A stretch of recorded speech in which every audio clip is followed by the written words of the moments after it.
2023년 7월 24일 10시 00분 수원시 영통구 망포동에 내신 구조대 유진쌤이 등장했다.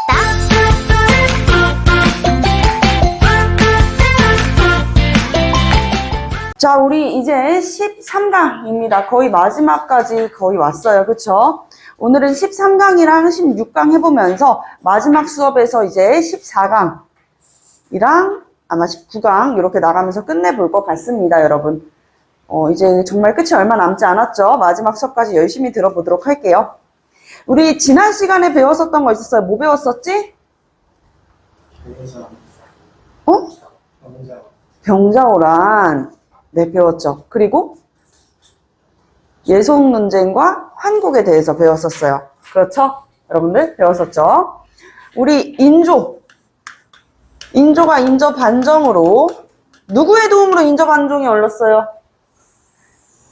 그렇지, 서인이 주도하고 뒤에서 누가 참여하는? 남인이 참여하는 형태로 남인 참여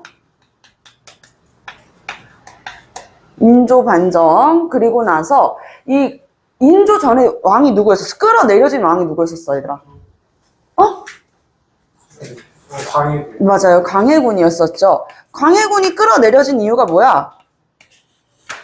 왜 서인들이 광해군을 끌어내리려고 주도했었어? 자, 폐모살제입니다. 아시겠죠? 폐모살제가 된다. 폐모살제라는 것은 어머니를 폐위시키고, 그리고 형제를 어떻게 한 거야? 죽인 것이죠. 인목대비를 이제 폐위시키고, 그리고 자신의 형제였었던 영창대군을 이제 살해했었던 그것을 계기로 이제 서인이 주도해서 인조반정까지 이야기를 했어요. 자, 인조반정 이후에 이제 이등공신에 그치고 말았었던 이괄이 난을 일으키게 되죠. 이괄의 난. 자, 이 이괄의 난을 계기로부터 바로 후금이 쳐들어오는 정묘호란. 후금이 쳐들어왔을 때는 정묘호란 당시에 우리가 무슨 관계를 약속했었어? 친선. 그렇지, 친선, 형제의 관계를 약속했었다. 아주 잘 대답하고 있어요. 형제의 관계를 약속했었는데 이 후금이 말이야 국호를 바꿔요. 누르하치가 금나라의 후예라고 하는 이 만주족들의 나라, 여진족들의 나라인 후금을 만들게 되는데, 그리고 나서 이 후금 다음에 어느 나라를 만든다? 그렇지, 후금에서 홍타이지가 청나라 태종이에요. 청태종이 국호를 청으로 바꾸는 것이죠. 대청제국. 우리는 금나라의 후예라는 이름보다는 아주 넓은 넓은 푸른 청제국을 만들겠다 하면서 이제 조선한테 무슨 관계를 요구해? 군신 관계를 요구하게 된다. 그거 무슨 호란이에요? 병자호란이 되는 것이죠. 자, 병자호란이 된다. 여기까지 이해되셨을까요? 네, 좋습니다.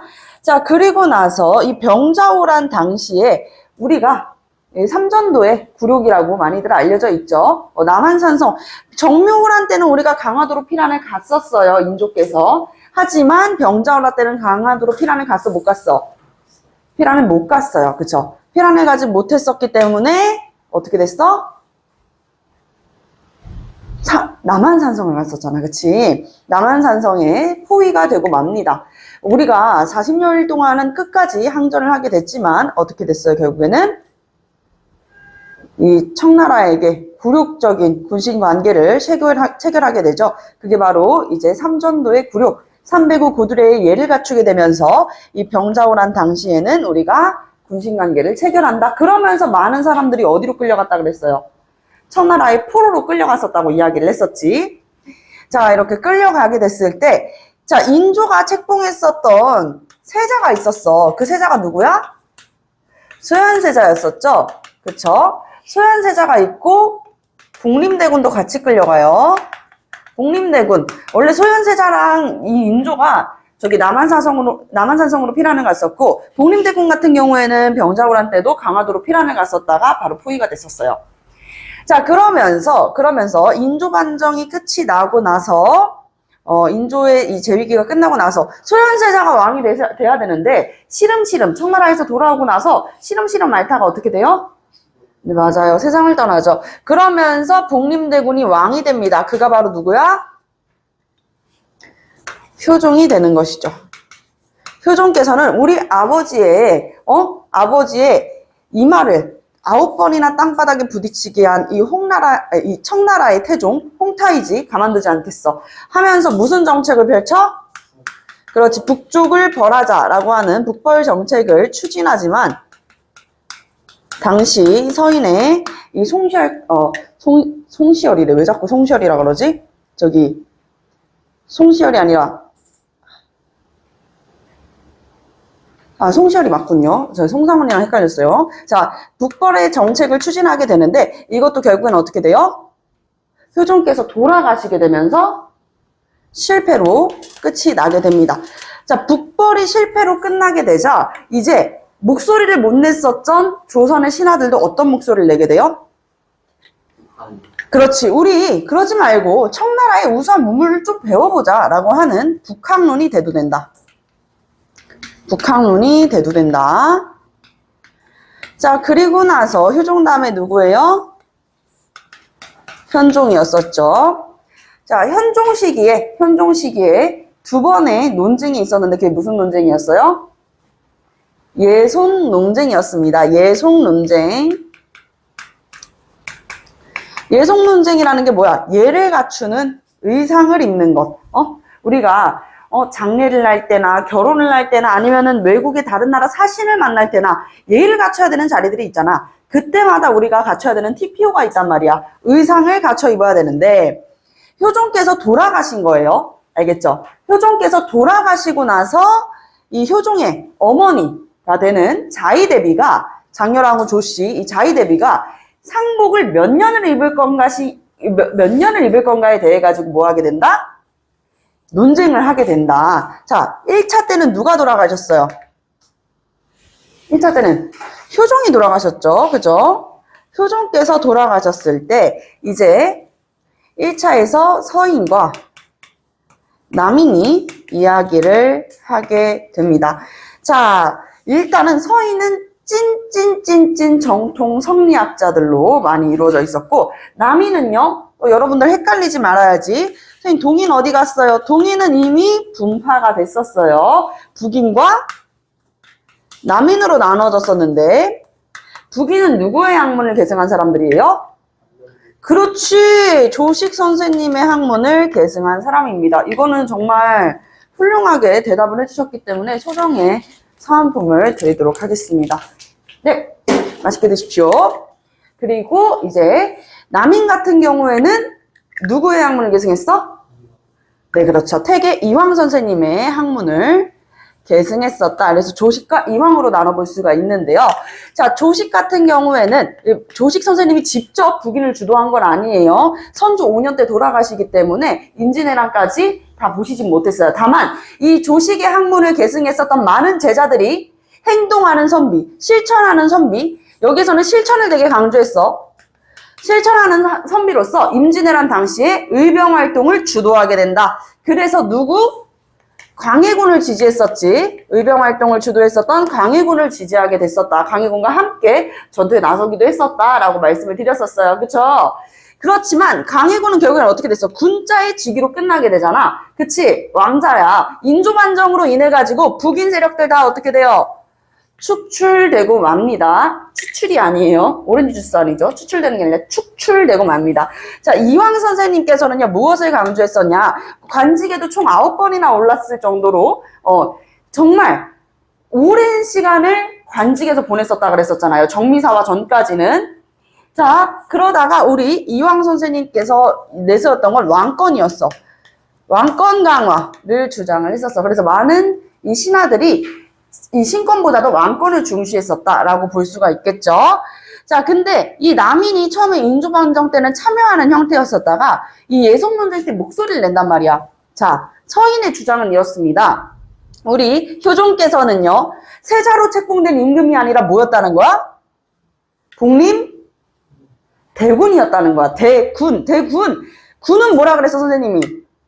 왕자라 그랬었지. 그치? 왕자였기 때문에 그냥 왕으로서 지켜야 될 예법을 적용시키는 게 아니라 사대부의 예법을 적용시켜야 된다라고 얘기하면서 주자가래를 예시로 들었습니다. 주자가래를 예시로 들어가지고 1년 동안만 상복을 입자라고 이야기를 했었던 거야. 1년 동안만 상복을 입자라고 이야기를 했었고, 남인들은요, 야, 무슨 소리야. 우리 효종께서는 이미 왕에 올랐어. 효종, 묘호 자체가 이미 효종이잖아. 임금이잖아. 근데 무슨 세자가 아니느니 왕이 아니느니 이런 얘기를 왜 하는 거야. 효종께서는 왕이셨다. 라고 하면서 무엇을 근거로 이 예복을 얼마나 입어야 된다고 얘기해? 상복을 얼마나 입어야 된다고 얘기해? 네, 3년을 이야기하게 되는데 무엇을 근거로 얘기했다? 국조 올해일을 근거로 3년을 입어야 된다라고 얘기를 했어요. 자, 1차 예속 논쟁 누가 승리했었죠? 서인이 승리를 하게 됩니다. 그래서 서인 1년이 되는 것입니다. 아시겠죠? 자, 그리고 나서 2차입니다. 2차 예송 때는요, 효종에 누가 죽어요? 효종의 비가 죽습니다. 왕비가 죽는다고 알겠죠? 효종의 비가 이제 죽게 되고, 이때도 마찬가지로 효종의 어머니였었던 장렬왕후 조씨, 자의대비가 이 상복을 얼마나 입느냐를 가지고 또 뭐 했다는 거야? 논쟁을 펼쳤다는 거야. 자, 이번에도 마찬가지로 서인들은 뭐라고 이야기했을까? 기존보다는 더 낮은 예복 입는 상복 착용 기간을 이야기했었겠죠? 자, 그 기간이 바로 9개월이었어요. 남인은요? 네, 남인은 1년을 이야기했습니다. 자, 그러면 2차 예속 논쟁에선 누가 승리한다? 네, 남인이 승리하게 되면서 예속 논쟁을 거쳐가지고 이제 정계를 주도하는 건 누구야? 남인이었다까지 이야기를 했었죠. 자, 그리고 현종 다음에 누구예요? 현종 다음에 누구예요? 야, 나라면 광인효현 숙경영이라도 한번 외워보겠다. 자, 숙종이죠. 숙종. 자, 숙종 때는 우리 3번에 무엇이 있었다 그랬어요? 그렇지. 환국. 3번의 환국이 있었다. 자, 이렇게 3번의 환국이 있었다. 원래는 남인이 주도하고 있는 상태에서요.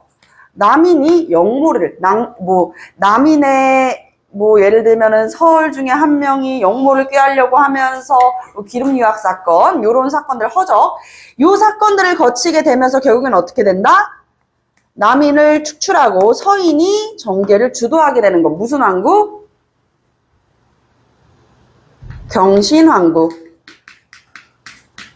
자, 그리고 이 서인들이 주도하고 있었다가 봐봐요. 요것도 여러분들 재미있는 이야기죠. 서인은 우리 숙종에게는 3명의 여인이 있었다고 이야기를 했어. 첫째 부인 제외하고 세상을 떠나신 분 제외를 하고 인현왕후가 있었고 후궁 출신의 희빈장씨가 있었고 그리고 마지막에 이 숙종으로부터 승은을 입게 되는 숙빈 최씨가 있었다 그랬죠. 숙빈 최씨가 있었다. 이렇게 3명의 인물들이 있었는데요. 인현왕후가 뭐야? 비야, 비. 숙종의 비야. 그치? 그런데 잘 봐. 인현왕후랑 숙종 사이에서 호사가 태어나지가 않아요. 그랬는데 이제 후궁이었었던 희빈장씨 사이에서 이 숙종과 희빈장씨 사이에서 호사가 태어나죠. 그게 바로 이윤이라고 하는 아들이었어. 이윤이라고 하는 아들이 태어난 거야. 응애 태어나게 됐어요. 그런데 이때 이제 남인 세력들이 뭐라고 이야기를 하는 거야? 인현왕후가 서인 집안이랑 관련이 있단 말이야. 그래서 남인들도 나름대로 권력을 견제하고자 이 희빈장씨를 어떻게 해야 된다? 왜 폐위를 시켜? 이 왕위에 오르지도 않았는데, 그치? 왕비 자리에 오르지도 않았는데, 이윤을 왕으로 추대하고, 그리고, 세자로 책봉을 하고, 그리고 희빈장씨를 왕으로 만들자라고 이야기했었던 거야. 그래서 장희빈 지지파, 서인은 누구를 지지했겠어요? 인현왕후를 지지했었죠. 근데 서인이 인현왕후를 지지하고 있었는데 이때 당시에 아들이 태어났기 때문에 실권 자체는 누가 더 강했을까? 그렇지, 남인이 더 강했어요. 그래서 서인 세력들 축출되면서 남인이 이번에는 정계를 주도하게 되는 것입니다. 이해됐어요? 이거 무슨 왕국? 기사환국. 기사환국. 경신 기사 갑술이에요. 맞죠? 자, 그리고 마지막에는요. 결국에는 야, 인현왕후 너무 불쌍하지 않아, 얘들아? 그치? 불쌍하지? 그래서 마지막에 우리 서인 세력들이 끝내 이 의지를 굽히지 않고 어떻게 했어요? 서인의 인현왕후 복위운동을 합니다. 인현왕후 이때 폐위된단 말이야. 그리고 희빈 장씨가 왕비가 돼요. 그래서 인현왕후를 다시 어떻게 해야 된다? 복위시켜야 된다라고 하는 복위운동을 주도하게 되면서 남인들은 어떻게 했겠어? 당연히 안 돼! 반대했겠지. 자, 반대를 했지만 결론적으로는 이 서인들이 마지막에는 여러 번의 환국 끝에 어떻게 하게 됐다? 정계를 주도하게 됐다. 이렇게 볼 수가 있는 것이에요. 자, 여기까지 이야기를 하면서 나름대로 나중에는 이 서인 세력들도 노론과 소론으로 나뉘게 됐다라고 이야기를 했었습니다. 기억나시죠? 기억나시죠? 네, 여기까지 이제 기억이 나신다고 하면은 한번 또 싹 지우고 그리고 나서 이어갈게요. 혹시 필기 안 하신 분 계신가요? 자, 우리 결국에는 마지막 환국이었었던 갑술 환국에서 서인이 노론과 그리고 소론으로 나눠졌었다라고 이야기를 했었죠. 영상에는 잘 안 보일 수 있으니까 선생님이 노론, 소론을 따로 설명을 한번 드리도록 할게요. 노론이 있고 소론이 있습니다. 서인의 갈래에서 분파가 됐었고요. 소론 같은 경우에는요, 성운의 학문을 계승했습니다. 성운의 사상을 계승했었다. 그러면 서인이잖아. 서인은 누구와 누구였어? 이이와 성운. 이이 그리고 성운. 그러면 노론은 누구의 학문을 계속 이어갔을까요? 그렇지. 이이의 학문을 계승했다 라고 볼 수가 있는 것이죠. 이이의 학문을 계승했다. 학파를 계승했고 그리고 성운의 사상을 계승했고 이렇게 나눠 볼 수가 있어요. 소론은요. 이제 실리를 조금 중시했었어. 실리를 중시한다. 노론 같은 경우에는 실리보다도 이제 노론에서는 송시열이 중심이 되거든요. 송시열 중심. 송시열 누군지 이야기했었죠. 효종 때 북벌을 효종과 함께 주도했었던 인물이었었다. 자, 그리고 이 송시열을 중심으로 이제 결집됐었는데 여기 노론에서 주장한 건 무엇이었냐? 민생 안정을 주도하게 된다. 민생 안정을 강조했다. 민생 안정 강조했었습니다. 그리고 우리가 꼭 지켜야 되는 그것 바로 대의명분을 중시했다. 이렇게 볼 수가 있습니다. 노론 설명 끝났고요. 자, 그리고 소론 같은 경우에는요. 적극적으로 북방을 개척해야 된다 라고 주장을 했었고, 그리고 나서 이제 나중에서 소론에서는요. 저기 양명학이랑 우리 남명조식 선생님께서도 수용하셨던 양명학 얘기했었지. 성리학은 너무 지식 중심으로 치우쳐져 있으니까 어떻게 해야 된다? 지행합의를 강조하는 이 양명학을 수용해서 성리학을 더 폭넓게 이해를 해야 된다라고 이야기를 했었던 거야. 성리학은 너무 지식 중심, 양명학에서 강조하는 것은 무엇? 행동, 그렇지. 지행합의를 강조했었다. 양명학이랑 이제 우리가 알고 있는 도가사상의 기반이 되는 노장사상을 수용하면서 성리학을 더 폭넓게 이해하려고 했다. 이렇게 노론소론으로 나눠졌었다. 자, 그런데 선생님이 이야기했었죠. 우리 갑술왕국이 있었었던 숙종 때 숙종의 여인은 총 3명의 여인이 있었는데 인현왕후 누가 인현왕후를 많이 지지했었어요? 그렇지, 서인. 자, 그리고 희빈장씨. 희빈장씨는 누가 지지했었어? 남인. 어느 환국에서 우리가 그걸 알 수 있었지? 기사환국에서 알 수가 있었었지, 그치? 자, 그랬다가 이제 마지막에 숙종한테 최후의 승은을 입게 되는 사람, 승은을 입게 되는 궁인 누구였어요? 제발 얘기해줘. 누구? 그렇지, 숙빈최씨. 숙빈최씨가 된다. 자, 희빈장씨와 숙종 사이에서 태어난 아들은 결국 뭐가 됐어요? 왕이 됐어요. 숙종 다음에 누구야? 경종이었었지. 근데 이 경종의 재위 기간은 생각보다 길지가 않습니다. 경종께서는 이제 왕으로 이렇게 자리를 한 다음에 얼마 되지 않아가지고 세상을 또 떠나게 된단 말이죠. 그 이야기는 우리가 지난 시간 수업에서 이야기를 했었습니다.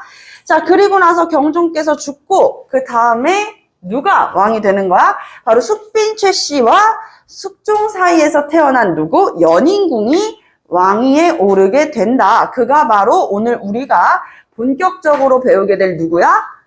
영조가 된다라는 것이죠. 자, 이 영조를 지지했었던 세력들이 누구냐? 바로 노론입니다.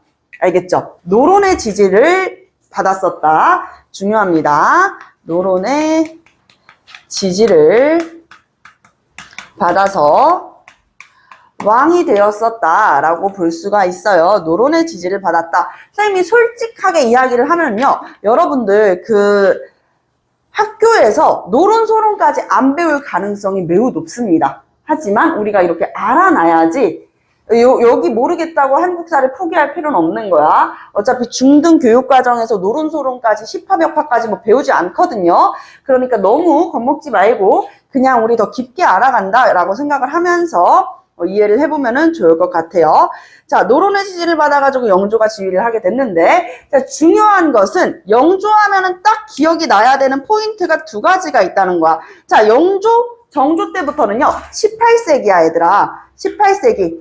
그러니까, 즉슨, 우리 조선의 르네상스라고도 불러지는 이 문예부흥 시기라고도 볼 수 있는 시기란 말이죠. 그리고 정조께서는 또 누구야?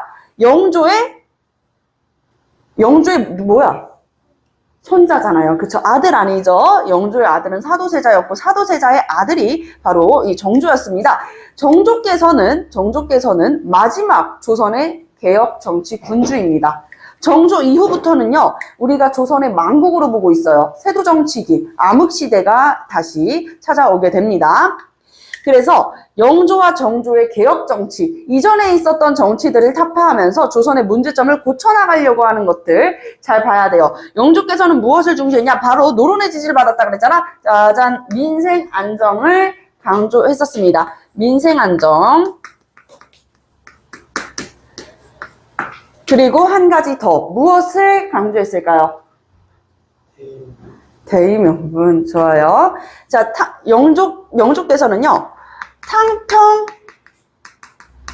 정치를 주도를 했습니다. 에이, 선생님, 노론의 지지를 받아가지고, 즉위하게 된 영조가 탕평 정치를 할 수 있을까요? 자, 여러분들, 탕평이라고 하면은요, 당파에 가리지 않고 능력 있는 관리들을 평평하게 어떻게 하겠다는 거야?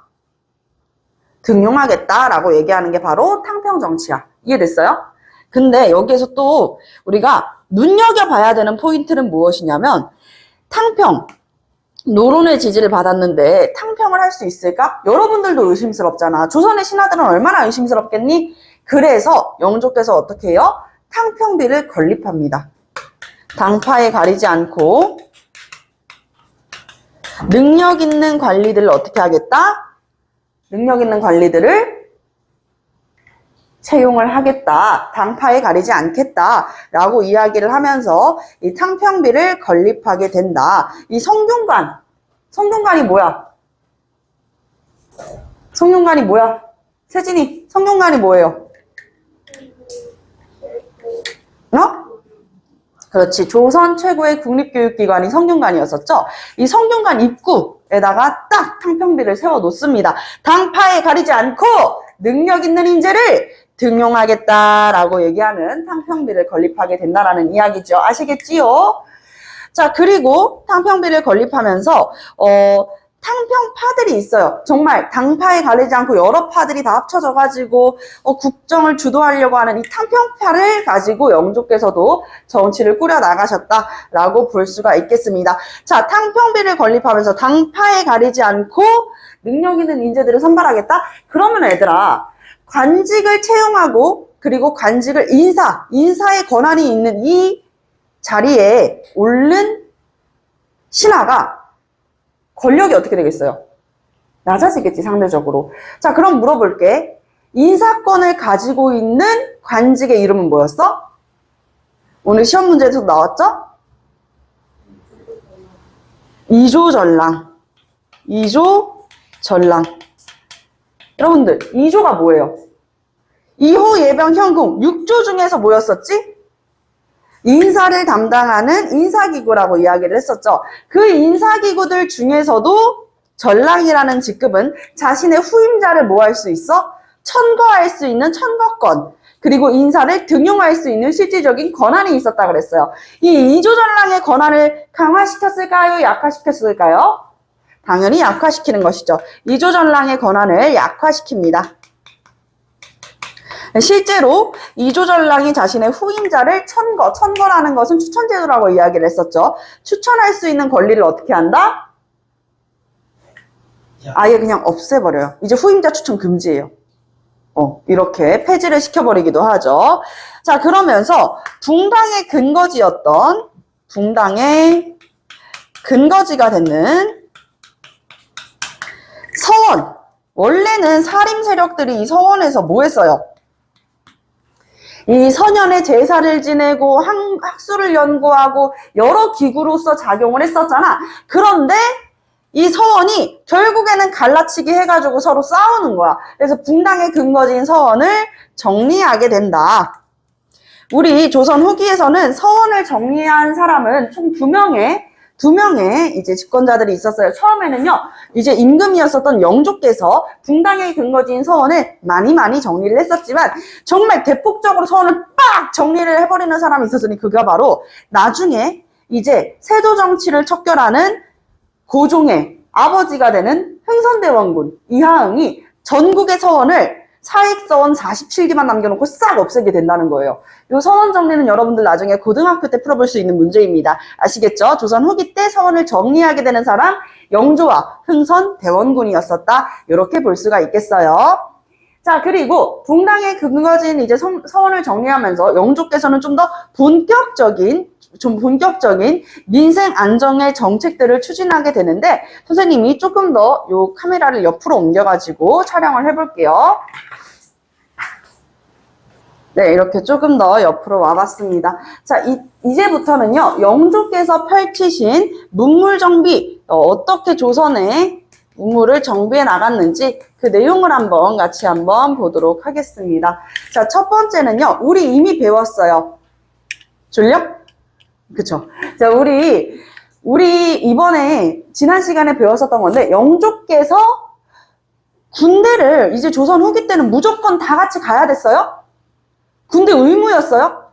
조선 후기 때. 아니지, 얘들아. 조선 전기 때는, 조선 전기의 중앙군 뭐였어? 그렇지. 오위 제도였었잖아. 근데 이 오위 제도가 임진왜란 때 오위제가 많이 무너졌다라는 것을 알 수가 있어. 왜? 사람들이 군대를 제대로 가, 안 가? 안 가요. 그래서 결국에는 군역의 문란으로 인해 가지고 제대로 된 군대가 임진왜란 때 있었다, 없었다? 크게 많지 않았었다라고 볼 수가 있었단 말이야. 자, 그래서 이 오위제도가 무너진 상태에서 임진왜란 휴전 상태에서부터 만들어졌었던 부대 훈련도감을 기점으로 숙종 때까지 오군영이라고 하는 직업군인 제도가 만들어진단 말이야. 직업군인이면은요, 징병제예요, 무병제예요? 모병제죠. 그쵸? 징병은 뭐야? 강제로 끌려가는 거잖아. 5위가 징병이야. 16세 이상부터 60세 이하의 양인들은 무조건 다 어디를 가야 됐어? 군대를 가야 됐어. 하지만 이 오군영이라고 하는 조선 후기에 중앙군 체제가 자리 잡으면서 훈련도감, 어영청, 총영청, 수어청, 금이영까지 이 오군영 제도가 자리 잡으면서 더 이상 우리 조선의 16세 이상부터 60세 이하의 양인들은 군대를 가요, 안 가요? 안 가요. 군대를 안 가는 대신에 뭘 내야 됐어요? 그렇지, 세금을 내야 됐어요. 그렇지? 군역에 대한 세금. 우리가 그것을 군포라고 해요. 이거 하나의